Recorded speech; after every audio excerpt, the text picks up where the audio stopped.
Hello everyone, welcome back to my channel. তো আজকে আবার নিয়ে আসলাম নতুন একটা রেসিপি। তো আজকে করব ঝিঙে আলুর পোস্ত।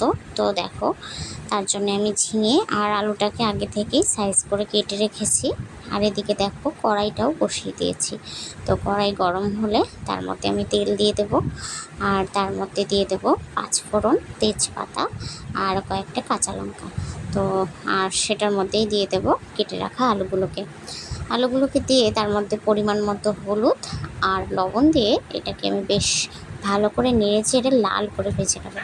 যখন লাল করে ভাজা হয়ে যাবে আমি এর মধ্যে সামান্য পরিমাণ জল দিয়ে দেবো। জলটাকে দিয়ে এটাকে ফুটতে দেব। তো যখন ফুটে উঠবে এর মধ্যে একে একে আমি কেটে রাখা ঝিঙেগুলোকে দিয়ে দেবো। ঝিঙেগুলোকে দিয়ে এটাকে আমি হাই ফ্লেমে 5 মিনিট মতো ঢাকা দিয়ে রান্না করে নেব।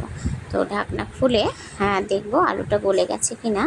তাহলে এটাকে আরও 5 মিনিট মতো রান্না করে এর মধ্যে আমি পোস্ত দানাগুলোকে ছিটিয়ে দিলাম।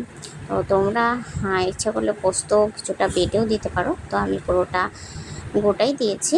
তারপর দেখো এর মধ্যে সামান্য পরিমাণ চিনি দিয়ে দিলাম, আর এটাকে বেশ আরও 5 মিনিট মতো বেশ নেড়ে চেড়ে কষে এটাকে আমি রান্না করে নিলাম। তো অলমোস্ট রেডি হয়ে গেছে। আমি একটু বেশ রসা রসা করে করেছি, তোমরা চাইলে আর একটু শুকিয়ে নিতে পারো।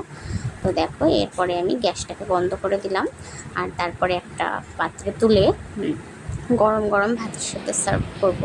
তো দেখো আমার ঝিঙে আলুর পোস্ত রেডি হয়ে গেছে। তো আমার ভিডিওটা কেমন লাগলো অবশ্যই কিন্তু সবাই জানিও। আবারও দেখা হবে নতুন একটা কোনো রেসিপিতে।